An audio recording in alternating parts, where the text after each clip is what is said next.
Bem, uma das novas iniciativas que a gente está tentando implementar no Buscapé é começar a, de tempos em tempos, ter alguns Tech Talks. Não só da parte técnica, não só da equipe de desenvolvimento. Trazer gente de produtos, trazer gente de comercial, trazer gente de toda a empresa para vir falar aqui sobre algo que sabe. Isso daqui ele foge um pouco daquele conceito lá dos multiplicadores, do conceito do Buscapé e tal. É um pouco mais informal. A gente vai tentar gravar e disponibilizar os slides na Wiki. Então, para quem não conseguir ver, quem quiser ver depois e tudo mais, vai estar lá também. Por isso da gravaçãozinha, o microfone, coisa chique. Enfim, vamos continuar. A ideia hoje é falar um pouco sobre o pipeline de desenvolvimento. Quem é técnico aqui já viveu um pouquinho da configuração desse treco. Ele é muito grande e provavelmente cada um de vocês viu um pedacinho deles. A ideia aqui é tentar mostrar um pouco da ideia como um todo e vocês entenderem um pouco das partes se encaixando. Antes disso, primeiro, o que é um pipeline de entrega contínua? Que é o objetivo que a gente quer colocar aqui. A gente ainda não chegou lá. Quando eu começo a pegar uma história, ela sempre começa por um requisito, depois eu vou fazer o planejamento dessa história, vou começar a fazer o código, fazer um build, ver se está funcionando o código e tal, e começar a testar. Se eu fico repetindo esse passo do código, build, teste, você começa a ter uma integração contínua, você consegue fazer uma validação sempre no seu código. Só que se eu passar desse ponto e começar a tentar automatizar o release, começar a automatizar toda a parte de deploy e começar a automatizar a parte de gerenciamento e monitoria, eu começo a ter uma entrega contínua. Aqui. Dá para ver nessa imagem que eu tenho umas coluninhas como se fosse de Kanban, justamente porque uma ideia se encaixa na outra ideia. Então, à medida que eu estou desenvolvendo, eu posso passar meu cartãozinho lá de desenvolvimento para ir em teste. Ou pedir para uma ferramenta testar para mim, enquanto eu estou desenvolvendo. E eu consigo fazer toda essa interação um pouco mais rápido. Bem, qual que é a diferença entre entrega contínua, continuous delivery, e deploy continuous deploy, que é uma coisa que a gente vai colocar bem mais para frente. É o ponto de produção. O que vai falar se a gente vai para produção hoje ainda é o PO. É o PO que vai chegar e falar, não, esse código tá estável, eu estou com tudo pronto aqui, esse é um release que eu aceito, faz o deploy. Então, a parte de ir para produção, ela ainda é manual. A gente quer mais para frente chegar num ponto que toda a história, ela entrou no master, já é uma história que o PO já validou antes, então eu já consigo fazer o deploy automático. Já consigo passar em todo o fluxo sem uma interação humana, sem chances de dar nenhum erro. Mas por que fazer esse deploy automático? Por que fazer essa entrega automática, essa entrega contínua? A gente tem um nível de maturidade no desenvolvimento de software e no fluxo de desenvolvimento de software. Quem já está mais tempo aqui no Buscapé já provavelmente passou um pouco em cada um desses pontos. No começo a gente começa pela gestão de configuração. Aqui a gente tem todo o deploy manual. Quem é mais velho aqui provavelmente já pegou um OR, fez SCP para a máquina, substituiu, refez os links, parou o Tomcat, subiu o Tomcat. Isso é manual, isso é chato, você tem chance de falhar. Se você tiver 20 máquinas, você vai demorar o dia inteiro para fazer um deploy. A chance de você esquecer uma máquina ou de você achar que fez o deploy e não fez o deploy numa máquina é muito grande. Depois disso, a gente começa a melhorar isso criando alguns scripts. Que nunca já mexeu lá no Tomcat Start, Tomcat Stop e tal, que faz um pouco dessa automação pra gente, mas a gente ainda tem que fazer uma parte manual, subir os dados para a máquina, enfim. Quanto mais manual, quanto mais eu tiver que intervir em cada um dos servidores, maior é a chance de dar problema no meu deploy, mais demora o meu deploy. Antes a gente fazia deploy aqui uma vez a cada 2 semanas. Agora a gente está tentando fazer várias vezes durante a semana, na verdade a gente já faz. E várias E muita chance da gente subir algo que na verdade não é o que o produto queria. Se eu subir algo que, com um erro, fazer um rollback, ser dolorido e tudo mais, ser doloroso. Então, quanto mais manual, pior. Próximo passo depois dos scripts. Fazer uma gestão desse deploy, que é o nível que alguns dos nossos Jenkins estão hoje. Então, eu uso o Jenkins para fazer o deploy, mas eu coloco no Jenkins um bando de script para me ajudar a fazer build, a depois subir esse jar, esse war para um S3, ou fazer o SCP para as máquinas, igual alguns Jenkins aqui fazem. E na máquina eu rodo o script que eu criei aqui. Já está um pouco melhor? Tá, mas se eu quiser fazer um scale, por exemplo, eu quero colocar mais um servidor, tirar mais um servidor, eu tenho que ir lá no Jenkins e ficar colocando esse novo IP, tirar aquele IP que caiu e tudo mais. Eu acabo não tendo uma liberdade tão grande para escalar meu ambiente, para ficar mudando minhas máquinas, nem nada do tipo. Depois, que é o nível que a gente está tentando chegar, é automatizar a bagaça toda. Então, o desenvolvedor, ele não tem mais a necessidade de entrar numa máquina, ele não tem mais a necessidade de saber como o Jenkins funciona, ele só vai saber isso por curiosidade, não por uma necessidade do trabalho. E todo o processo, eu vou ter uma ou várias ferramentas por trás para dar suporte nisso. Então o desenvolvedor tem que codar e comitar naquele branch já pré-determinado e o resto por baixo dos panos toda a mágica acontece. É isso que a gente quer tentar. Cada uma dessas mudanças, dessas automações, mais seguro vai ficando o nosso processo, mais rápido vai ficando o nosso build e mais rápido é o feedback em casos de erro. Quem nunca teve aqui uma falha no branch de developer lá para falar? Isso é melhor dar uma falha lá do que dar uma falha em produção, do que ter um bug em produção. Você pega antes e corrige rapidinho, 5 minutos você corrige tudo. E para cada um desses pontos eu tenho alguns marcos que me falam se eu estou chegando lá ou não.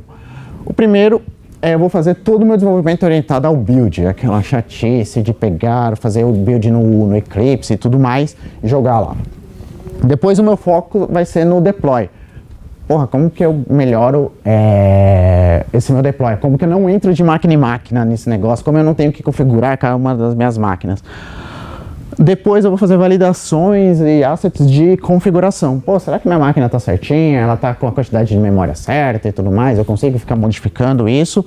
Depois eu vou ter algum direcionamento à métrica. Essas métricas, elas não são aquelas métricas que a gente sempre fica falando de negócio, entender o que está acontecendo, mas é métrica, pô, será que o build foi bem sucedido em todas as máquinas? Qual que é o tempo de um build? Quanto que é a minha cobertura de código? Como é que tá meus testes unitários? O Jenkins acaba te mostrando tudo isso. Qual que é a minha tendência de teste? Ele tá subindo ou tá descendo? Eu tô colocando mais teste à medida que eu tô fazendo meu código, ou eu tô fazendo mais código e não estou colocando teste, está caindo a minha tendência. Então eu consigo tirar esse tipo de métricas e ter uma certa qualidade. A partir daqui que a gente começou a fazer aquelas métricas, pô, cobertura mínima é 70%, não pode ter bug script, blocantes, e por aí vai que a gente tenta fazer em cada uma dessas partes. E por último, que é a nossa parte mais nova aqui no Buscapé, que o Rabelo depois vai fazer uma palestra sobre, é toda a infraestrutura como código. Então, como que eu gero um servidor? Antes na Terremark a gente não fazia ideia, a gente abria um Gira com 20 de HD, 8 GB de RAM e 4 CPUs, porque é isso daí que falaram um dia pra gente, a gente continuou a seguir.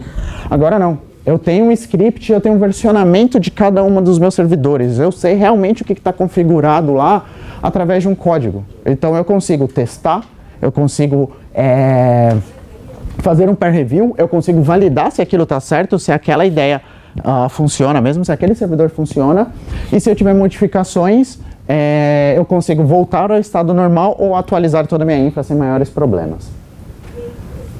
Bem, todo esse começo foi falar um pouco de integração contínua, que é uma das partes do pipeline no Buscapé, um pouco das vantagens e um pouco da necessidade da entrega contínua, que também é uma das partezinhas, uma parte bem pequena do pipeline no Buscapé. Aqui a gente tentou juntar um pouco das 3 áreas principais para se formar um pipeline, para a gente poder dar suporte no meu fluxo inteiro de desenvolvimento. Então, a primeira parte, que é o pipeline de integração contínua, o CI, buscapycompany.com, ele ajuda no ciclo de desenvolvimento, ele garante a visualização dos status do projeto, quem nunca viu esse negocinho aqui lá no Slack, e ele testa e valida a qualidade estática do código. Então, todo build que você faz, tanto em desenvolvimento quanto em homologação, ele vai te falar quanto que é a cobertura, se eu tenho alguma falha crítica ou não, se o seu quality gate pode ou não, se o seu código está saudável ou não para fazer. E ele faz todo o controle inicial desse meu fluxo como um todo. Ele que vai começar a chamar os outros pipelines para fazer o meu fluxo inteiro aqui no Buscapé. Você já deve ter visto pelo menos alguma das partes desses quadrinhos aqui. Pelo menos o Slack, provavelmente sim. Bem, mas o pipeline de integração é o que os desenvolvedores mais acabam vendo, mas não é só isso o que a gente tem hoje. A gente também tem um pipeline de testes. Então, existe um Jenkins de teste, que é o Jenkins QA, que serve para fazer teste de aceitação, fazer teste de funcionalidade e tudo mais. E o pipeline serve ali para garantir a ordem dos testes, para garantir que todos os cenários vão executar. Ele roda meio que em paralelo, então, para ver que todos os testes foram e você descobrir realmente o que está acontecendo. E garante que todos os cenários levantados, não necessariamente todos os cenários possíveis, né, estão funcionando. O nosso Jenkins de integração contínua tem uma ligação com esse cara, porque, não sei se vocês lembram, na primeira imagem que eu mostrei, é um ciclo. Você coda, builda, testa, coda, builda, testa. Quem testa é esse cara. Então você fica sempre passando, fazendo um feedback. Ele pode ou não avisar o pipeline de integração que algo funcionou ou não. E serve para a gente ter um feedback um pouco mais rápido. Ele não é o feedback do teste unitário, ele não é aquele feedback inicial que eu tenho quase custo zero para fazer e tal, que eu consigo testar na minha máquina ou no primeiro commit no branch de desenvolvimento, mas ele já é um feedback inicial. E como um tem ligação com o outro, eu consigo descobrir qual dos testes que quebrou, qual dos testes que passou, o que eu tenho que arrumar, qual cenário que está mais problemático ou não. E eu tenho um tempo de execução de cada cenário, então isso me ajuda também a saber se a parte do meu código está mais ou menos rápido ou não. Não é a melhor ferramenta, mas já te dá um insight se aquele cenário está muito demorado, se está rápido ou não. Bem, fora isso, a gente também tem o pipeline de infraestrutura, que cuida da terceira parte, da terceira perna aqui do meu pipeline de desenvolvimento. Esse cara, ele cria toda a infraestrutura para projetos novos, ele valida e gerencia toda a infraestrutura atual e ele vai garantir o padrão e forma em todos os servidores. Então a gente sabe que todos os servidores vai ter um usuário app, vai ter uma pasta /data, não importa qual aplicação que você for mexer, você sabe entrar nela e você sabe onde está o código. Esse é o principal ponto dele.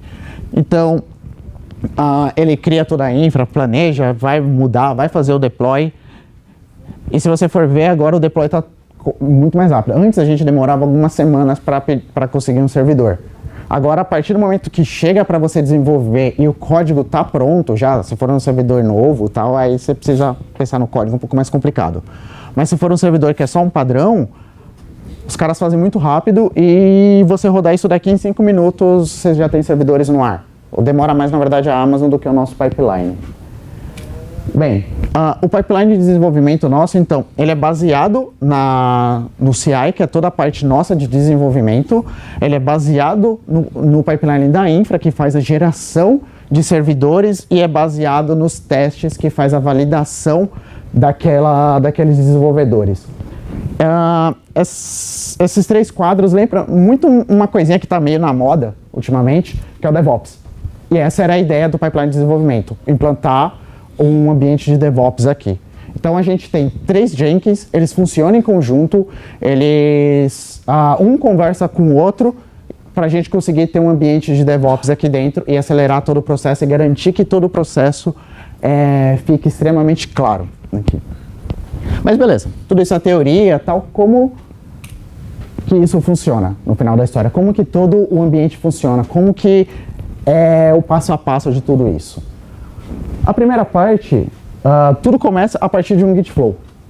A gente já falou com vocês algumas vezes do Git Flow que a gente pensou. Ele é aberto, ele não é travado por nenhuma ferramenta, mas a gente usa um pouco de padrões para fazer o trabalho. Então, todo Git Flow ele precisa de alguns branches específicos. Eu posso ter N branches diferentes, mas eu vou precisar de 3 branches específicos. O primeiro é o branch master. A ideia dele é ser always green. Imagina isso aqui como se fosse um semáforo. Então, tudo que está no branch, ele é um release candidate. Ele pode ir para produção sem pensar. Ninguém pode commitar lá um código que não esteja testado, que esteja mais ou menos. Quem que decide se o código vai ou não para produção? Eu.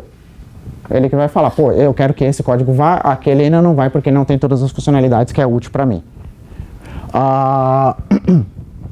Tudo que chegar ali vai ser deployado. O segundo branch é o branch de homolog. Precisa escrever assim, tá? Bonitinho. Ele é o yellow to green, então você pode ter ali um branch, você pode ter um código mais ou menos, que eu não passei em alguns cenários do meu teste de QA, ou não, já passou em todos os cenários, eu já estou tudo certinho, eu posso mandar ele para o master para ele virar um release candidate. E todo commit lá, ele deve ser validado pela equipe de QA. Os próprios Jenkins já se comunicam para fazer isso se já tiver configurado no ambiente de QA aquele tipo de teste, já tiver configurado do nosso lado. E o último branch obrigatório é o develop.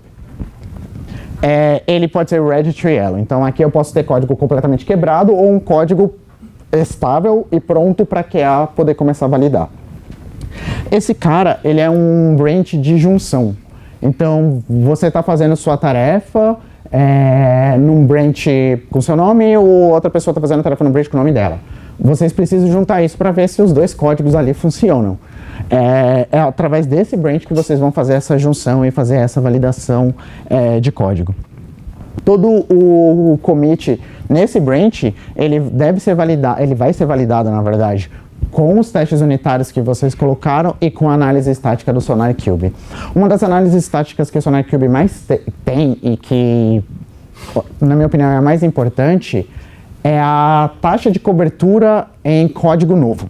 Ou seja, se eu tiver um sistema que eu fiz, ele tem 30% de cobertura, 30% dos meus testes unitários passaram por 30% no meu código de produção, 70% ainda não foram testados. E eu fizer um novo commit e esse percentual cair para 29%, isso quebra o quality gate, quebra a análise estática. Quer dizer que você fez novo código e não testou esse novo código. Se ele continuar em 30 ou ele for para 31, beleza, tá tranquilo. A nossa meta é tentar chegar no mínimo 70. Mas se ele subir 1% e eu estiver em 30, meu código está bem feito. Meu código novo está validado, só o legado que eu ainda não testei. Se vocês derrubarem o código, a cobertura nesse código novo, vai quebrar ali. E a tag no final, ela sempre vai marcar um release. É ali é aquele commit que o PO falou, beleza, esse código pode subir, vai para produção, vamos ganhar dinheirinho com eles. Quem que é beleza, tudo começa com o Git Flow, tudo começa com a nossa forma de desenvolver aqui. Mas quem orquestra tudo isso, quem coordena tudo isso? É o Jenkins. Se vocês verem, em cada uma das etapas aqui, a gente já tem alguma ferramentinha aqui que a gente já usa. No caso do código, a gente tem o Git e o Bitbucket, que é o Stash, enfim, que são as nossas ferramentas. O GitLab, por ser uma versão muito velha e dá muito chabu, eu tirei ele da integração com o Jenkins, até para migrar já para o Bitbucket. Toda a parte de build, a gente usa Maven, Gradle, NPM, enfim, para fazer a validação e os testes. Toda a parte de scan, a gente usa o SonarQube para fazer essa validação estática, para fazer todos esses testes. E daqui a algum tempo o Cucumber para fazer teste. O release, a gente não usa uma ferramenta pronta, porque elas não se encaixavam na nossa realidade. Então a gente implementou a nossa própria forma de release. Eu explico um pouco mais pra frente. E no deploy, no final da história, a gente manda hoje para AWS, mas a gente tem a opção de mandar ele para Docker, Azure, enfim, a gente pode brincar onde que quer jogar esses servidores. E o Jenkins é o cara que configura tudo isso, é o cara que coordena toda essa mudança. Bem, mas como que ele coordena tudo isso? Ele começa pelo Jenkins file. Toda aplicação vai ter um arquivinho chamado Jenkins file, sem extensão, sem nada, na raiz da sua aplicação. Esse é o cara que coordena a bagaça toda. Então aqui dentro eu vou ter alguns códigos, muitos códigos, por exemplo, o Slack Send são de plugins e alguns códigos são nossos, a gente que fez, por exemplo, o Maven Package, que adapta às nossas necessidades, e eu tenho algumas configurações, algumas variáveis que eu preciso colocar para poder configurar o Jenkins file. O Jenkins file em si, muito dificilmente precisa ser modificado, só o grupo de variáveis. Então no grupo de variáveis eu sempre vou ter qual é o canal e qual é o token do Slack que eu vou comunicar qualquer mudança, o nome da aplicação, o produto e o sistema. E aqui mais alguns dados um pouco mais técnicos, mas guardem realmente o produto e o sistema. Toda a parte de Jenkins File, ela não precisa ser criada para cada projeto. Existe um padrão, dentro do Bitbucket existe um projeto chamado Buscapé. Ele é público para todo mundo, vocês conseguem entrar sem se logar. E lá dentro eu vou ter um Jenkins File para Maven, um Jenkins File para Gradle, um Jenkins File para Node, um Jenkins File para PHP agora. Lá dentro eu vou ter tudo e para cada um dos comandos a documentação dele. Então, sempre que forem criar um novo projeto, ao invés de copiar daquele projeto mais antigo, talvez esteja numa versão um pouco mais atualizada do pipeline, entra aqui, copia a mais nova e você sabe, vai ter certeza que vai estar sempre funcionando a nova versão. Só que ele não faz tudo, o Jenkins File. Eu preciso de um outro conceito do Jenkins, que é o Shared Libs. Aqui eu vou colocar todo o código customizado que vocês chamam lá dentro do Jenkins File. Então, por exemplo, o Maven Package, ele chama esse código aqui, que no final chama o Maven e faz o Clean Package e tudo mais. O Deploy, ele vai chamar um código bem parecido com esse. Todos esses caras ficam num projeto, ele é privado, lá dentro do Bitbucket, chamado Pipeline, e que segue mais ou menos essa estrutura. Você tem o vars, que aqui dentro eu vou ter código Groovy, que é cada um dos meus comandos, e a documentação desse código. Resources, que eu vou ter os códigos shell script que eu preciso rodar lá dentro para fazer deploy, essas coisas. Testes, porque é bom testar tudo. Testes de integração, porque novamente é bom testar tudo. E o POM para ter todas as dependências das minhas libs. Isso já é configurado no Jenkins, isso já fica lá dentro prontinho, ninguém precisa ficar mexendo e configurando isso. Mas todos os códigos ficam dentro desse cara. Então, precisar de um código novo, eu preciso vir aqui, commitar, pedir pull request pro Tose para ele validar e tudo mais, e ficar no ar. Bem, e como que eu integro isso no job de QA? Eu tenho o Jenkins de QA, com o nomezinho lá e tal, que os caras prepararam, coloco um token nesse meu Jenkins de QA. Por padrão, ele é Core Token Jenkins, não precisa de ter um segredo para esse cara. E no meu pipeline mesmo, no meu Jenkins file, eu configuro as variáveis de job e dou o QA testes, passo o nome dos jobs que eu quero chamar. Ele se comunica, executa o job de QA, espera, se você colocar smoke igual a false, ele espera a resposta. Se você colocar smoke, que é de smoke test, igual a true, ele dá o fire forget, ele só dispara e beleza. Então eu consigo fazer a comunicação de um Jenkins com o outro através de um comando. Ele só precisa dessa pequena configuração. Beleza, então tenho o meu Jenkins CI, o meu Jenkins de QA, e agora eu tenho a minha parte do servidor. Como que ele funciona? A nossa chave aqui é o Terraform, um projetinho chamado Lego, porque ele vai construindo as coisas, ele vai buildando as coisas. Aqui eu já tenho alguns projetos que a gente já tem configurado hoje, muitos do user, alguns do corporate, as migrações do portal, que alguns de vocês já trabalharam. E dentro dele eu vou ter alguns códigos e um pudimzinho ali, alguns códigos piada interna, que me falam o que eu vou querer nesse meu servidor. Então nesse caso aqui eu vou precisar de um security group, eu vou precisar de um ALB, eu vou precisar de acesso a algumas redes ou restrições a algumas redes, eu configuro tudo ali. E eu tenho o meu arquivo de variáveis, que vai me dar o nome do servidor, vai me dar o tipo do servidor que eu quero, vai me falar qual que é a VPC que vai para subir, qual porta que é para escutar naquele servidor, se tem ou não auto-scaling, por aí vai. E novamente aquelas duas variáveis lá de produto e de sistemas aqui, Decker de Offer. Bem, aí eu tenho a última parte de toda a minha estrutura. Há muito tempo atrás eu já falei algumas vezes para alguns de vocês sobre o ambiente de aplicação, que é o novo padrão de servidores que a gente fez aqui, que é ter o usuário app, o /data, você se loga por ser usuário do AD e aí depois vira app para fazer as coisas, você vai ter um app.sh para fazer toda a configuração, e é aqui que ele se encaixa, ele é o cara que junta todos aqueles bando de Jenkins lá no final. Então eu vou ter sempre o usuário, a pasta /data e um script de inicialização. O linkzinho para quem quiser ver e tudo mais um pouco. Sempre vai existe um projeto dentro do Bitbucket de infra chamado App Scripts. Esse projeto, ele serve, é ali que eu coloco todos os scripts de inicialização, de morte dos servidores, de restart de máquina, é ali que mora tudo. Ele script tem mais ou menos esse padrão, ele costuma ser um padrãozinho, você baixa um arquivo do S3, você configura ele na sua máquina e você inicia ou para aquela informação. O ponto principal que a maioria das pessoas tem que mexer é só no variáveis. E aí aqui dentro eu coloco o nome do sistema e o nome do produto. Essa daqui é os carinhas que ficam linkando tudo. Esse projeto é um projeto que é quase público. Ele é privado e só o time de arquitetura e de engenharia que tem acesso, porque é aqui que a gente tem o controle de quais sistemas estão subindo.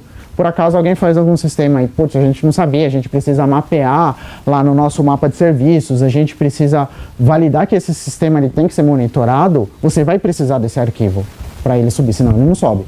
E aí, como passa pra gente, é o ponto que a gente fala, legal, conheço esse arquivo, conheço esse sistema, sei o que ele faz. Se a gente não sabe, a gente vai apurrinhar quem fez para entender como que ele funciona e tudo mais. Esse é o ponto de ligação entre qualquer projeto que não foi mapeado previamente com o desenvolvimento em produção mesmo. A gente sempre tenta recomendar para os desenvolvedores que quando vocês forem criar um novo projeto, criem um novo projeto, faz ele, sei lá, cria um Hello World, um servicinho com Hello World só para ele subir, só para ele ser executável, e aí já pede para a equipe de infra e para a gente fazer toda a parte de configuração. Porque caso a gente tiver atolado, a gente tem um tempo para fazer, vocês conseguem continuar o desenvolvimento de vocês, só fazem a aplicação e depois continuam. E a gente valida que tudo está funcionando, já consegue mapear desde o começo qualquer tipo de projeto, enfim. Então, o Arquivo AppScript é o cara que faz tudo. E como que eu ligo tudo isso na Amazon? Cada servidor ele vai ter 3 tags, que são as tags que fazem toda a junção e que como funciona o meu pipeline. A tag env, que vai me falar se aquela máquina é uma máquina de produção ou de homologação. Eu posso transformar uma máquina de homologação em produção só mudando essa tag ou vice-versa. A tag produto e a tag sistema. Então, como que o pipeline no final da história funciona? Ele precisa saber quais são as tags, porque ele vai procurar na API da Amazon qual que é o servidor que tá esperando aquele aplicativo, bate nesse servidor, conecta nesse servidor por causa do ambiente de aplicação lá, o usuário app, tudo mais, ele consegue conectar em todos, conecta nesse servidor e faz o download só do arquivo necessário, só do arquivo que já foi mapeado, que eu sei que é daquele sistema. E do lado da infraestrutura, eles precisam criar o sistema baseado nessas tags para a gente poder se achar. Então, tudo é baseado nessas 3 tagzinhas aqui e sem elas, tipo, nada funciona aqui no final da história. Bem, essa aqui é toda a parte teórica do negócio, como que ele funciona, todas as 3 partes, mas na prática, como que isso daqui funciona? Como que vocês começariam um projeto hoje, como que vocês fariam toda a configuração? Vamos mostrar um pouquinho como que isso funciona. Peraí que sumiu meu... Beleza. A primeira parte que eu vou ter sempre vai ser o meu Jenkins de CI. É aqui que eu tenho todas as minhas configurações, todas as minhas aplicações para eu fazer o deploy. E em cada uma delas... caramba. Corporate aqui. Em cada uma delas... Opa. Eu vou ter sempre... mais uma. Sempre 4 jobs, na verdade. Eu vou ter o job de deploy. Essa é a diferença entre o deploy contínuo e a entrega contínua. A gente precisa desses dois caras, porque a gente tem que fazer essa parte do ir para produção manualmente. E eu tenho aqui a parte do pipeline, que eu vou ter como que está o meu status de desenvolvimento e meu status de homologação. Ele demora? Não demora não, ele está aqui embaixo. Tá. E aqui eu vou ter como que está o meu status, como é que foi o meu deploy. Tudo começa aqui dentro criando-se esses jobs, fazendo essas configurações de jobs e tudo mais. Pô, mas como é que eu crio esses jobs? Eu vou ter que criar um por um e tudo mais, vir copiar de um antigo e fazer um novo? Antes precisava. Agora, sempre vai existir esse carinha aqui, ó, chamado Create Job. Vem aqui. Você vai escolher qual pasta, em qual grupo que ele vai estar. Para saber o grupo, caso vocês não saibam, é só falar com alguém de arquitetura para a gente ir direcionando para qual grupo que faz sentido, para qual silo faz sentido. Então, arquitetura, qual o nome do produto, teste, qual o nome do sistema, pudim, e qual que é o Git que ele vai se conectar. Precisa ser só SSH. Você pede para construir. Ele rapidinho roda ali e você já vai ter todos os jobs criados. Você já vai ter então a primeira parte do seu pipeline criado. É bom não criar na mão um pipeline, porque às vezes sai alguma modificação no Jenkins. Então agora eu tenho um teste, pudim e tudo aqui criado. É bom não fazer na mão isso, fazer uma cópia tal desses projetos, porque às vezes saem algumas atualizações do Jenkins e um ou outro plugin pode começar a funcionar de uma forma diferente, ele pode ser modificado, ou a gente cansa daquele plugin e vai para um caminho completamente novo. Uma das coisas que eu sempre faço aqui, nas minhas horas eu fico mudando essa bagaça toda. E o Create Job já vai seguir o padrão mais atualizado. Então, sempre é bom usar ele. Mas, beleza, fiz lá o meu pipeline, mas eu ainda não tenho, quando eu criei o meu projeto, eu ainda não tenho o meu Jenkins file. Então, como que eu faço para criar esse Jenkins file? Quando vocês logarem no Bitbucket, pode ou não estar logado, enfim, porque o projeto é público, eu vou ter aqui a pasta Buscapé. Todos os projetos aqui dentro são públicos. Esse migration, ele é um utilitário, já aproveitando, ele é um utilitário de migração do GitLab para o Bitbucket. Então, se vocês quiserem fazer migração de projeto, aí entra dentro dele, já vai ter os scripts lá, só cola no seu console e ele faz tudo. Fica bem mais fácil pra gente. Esquema, fica no próximo Tech Talk, que a gente fala o que é esquema, e eu vou ter aí sim o Pipeline Docs. Então, aqui dentro eu vou ter um README com todos os comandos e exemplos e o que serve cada uma dos parâmetros e os Jenkins files padrões de cada uma das tecnologias que hoje a gente dá suporte. Então, Gradle, Maven, Node, PHP, vocês vão pegar esse cara e colocar eles dentro da raiz do seu projeto, só chamando ele só de Jenkins file, né? Tira a extensão ali, o sufixo, e você vai ter todas as configurações. Dentro dele, você só vai ter essa parte de variável, que vocês substituem pelo token no canal, do Slack, pelo nome do canal, pelo produto e sistema, também fala com a equipe de arquitetura, caso tenha alguma dúvida, e pelo nome do jar ou do OR, que é o resultado final daquele build. Beleza, temos o Jenkins file. Isso é o suficiente? Ainda não. Aqui no InfraScripts eu tenho a parte de infra de toda essa brincadeira. Então, a gente tem o Lego, que é o Terraform, o AppScript, que é o danado lá que a gente precisa ficar modificando. já mostra um pouquinho deles. Dentro da parte de arquitetura, eu vou ter o meu código de pipeline, que é onde fica todos os meus projetinhos. Aí eu tenho aqui todos os comandos que a gente já criou. E o que mais? E esse aqui não vale. Esse aqui é um giro que eu esqueci de fechar. Beleza. Cadê meu cursor? Normal, tá aqui.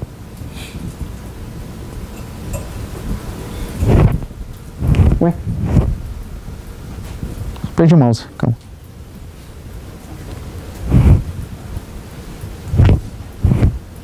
Que legal, o bagulho não caiu. Foi. Bem, o AppScript, a gente tem já um repositório com vários scripts de como subir cada uma das aplicações. Essas aplicações vão estar sempre divididas em pastas, então Corporate Deckard, o App, SH. E aqui dentro eu vou configurar a pastinha que ele vai ficar, o nome do jar que eu tenho que executar e qual que é o meu sistema. E no final, o que ele faz. Primeira coisa que eu faço, que é esse getEnv, é descobrir em que ambiente que eu estou. Eu estou em produção ou estou em homologação? Eu preciso saber para fazer o download do arquivo certo. Depois disso, eu vou no S3, baixo aquele jar daquela versão específica que você me pediu para baixar e coloco na minha máquina. E no final da história, eu vou startar a minha aplicação numa porta específica e tudo mais, para eu ter toda a configuração. Tudo isso daqui que configura a gente. Bem, agora você pode mudar, tá? Ele apareceu aqui. Ei.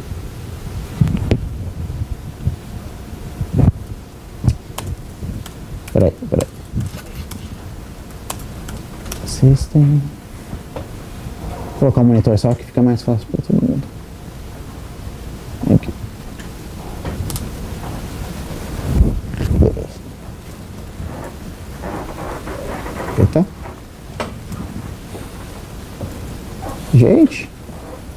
Tá. Eu vou ter o projeto Lego aqui também, é onde eu vou ter todas as minhas configurações. E eu faço toda a minha validação de produção, de homologação. Tenho as minhas... O que eu preciso subir, as minhas variáveis.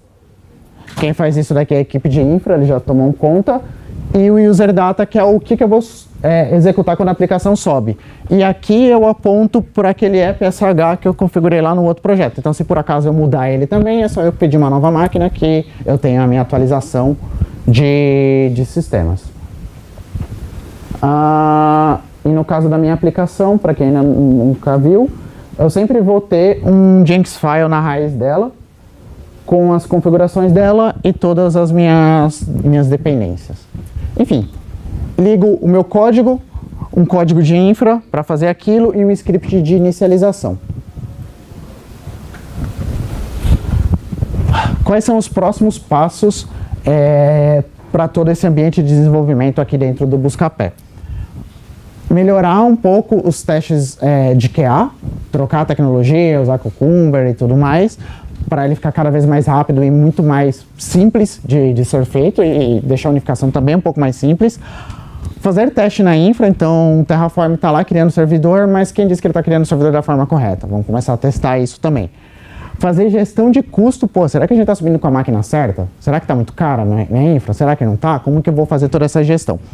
E fazer ampliação do pipeline para Go, para Python e para .NET.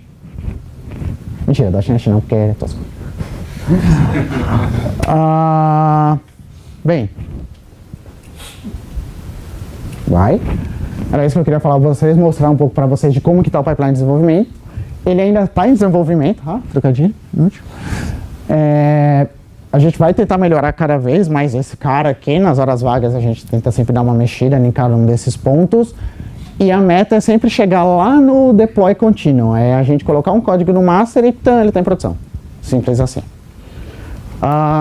Bem, é isso. Daqui a algumas semanas vai ter outro Tech Talk, provavelmente com Tosi, se ferrou. O assunto a gente ainda não sabe, mas a gente vai tentar manter essa ideia aqui de tempos e tempos. Estamos aceitando vagas, no caso para o Tech Talk, não para o Buscapé.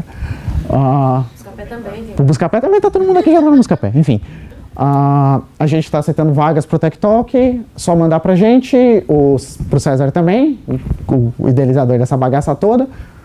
Vai ter café pro palestrante, microfone, água, nome no YouTube, vai ter esse negócio todo. Valeu, galera.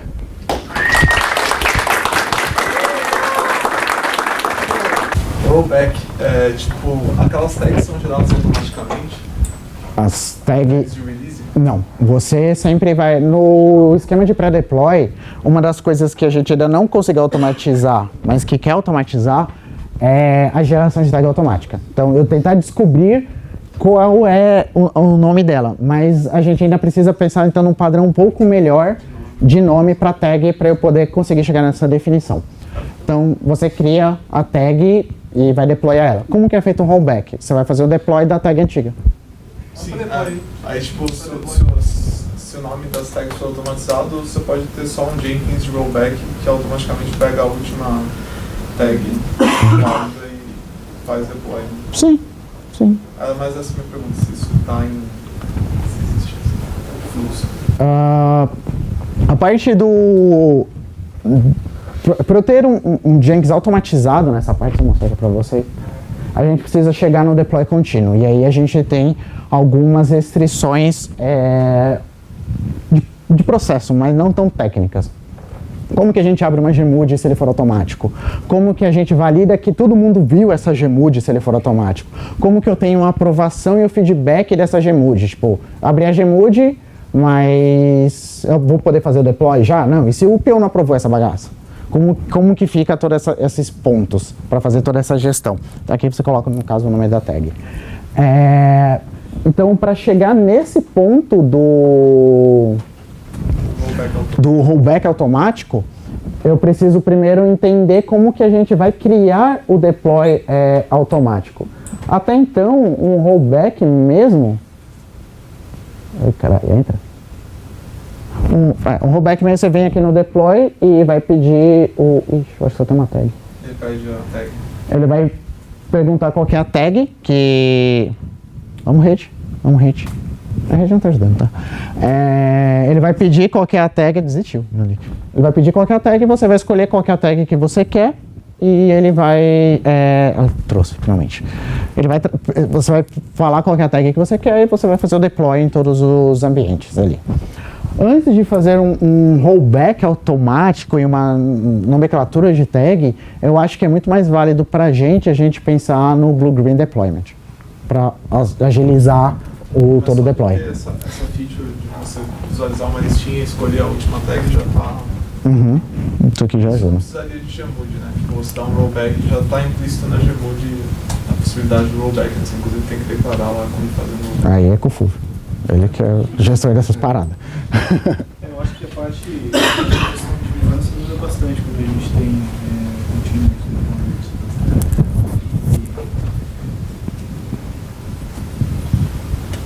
O rollback também é um assunto bem interessante, né? Porque hoje em dia se discute bastante se a gente tem que programar pensando no rollback ou se a gente tem que programar pensando em se der uma falha, como que eu coloco uma nova versão mais rápida e corrigida de produção. Eu acho que tem que ter uma discussão sobre isso. Sim. Agora, se a gente for bem pragmático, se estiver dentro da janela de execução combinada e fizer o rollback ali, sim, ele é considerado parte da Gmood. Não, a nova Gmood, né? Essa nova janela é um deploy de uma versão, uma nova versão. Eu acho que vale muito mais do que fazer um rollback também, fora o deploy Blue-Green, a gente começar a trabalhar mais ainda e unificar as feature flags. Quem já trabalhou no Yakisoba sabe que tem as featurezinhas lá, que você liga e desliga. O nome daquela bagaça, teoria lá é feature flag. Enfim, a gente usar a gente já tem esse padrão não. A gente já usa essa técnica em várias aplicações, a gente não tem um padrão para essa técnica. Então talvez a gente criar um painel de feature flag, tipo, fiz o deploy, mas todas as flags nascem desligadas. Pô, agora vamos ver se funcionou. Ah, deu erro. Desliga, ninguém viu aquele problema. E aí a gente trabalha no deploy da correção, não do rollback dessa correção. Porque a gente vai trabalhar muito mais com feature flags aqui. Essa eu acho que talvez seja o melhor caminho pra gente seguir, do que pensar em deploy e rollback. Diga. Chegou duas coisinhas.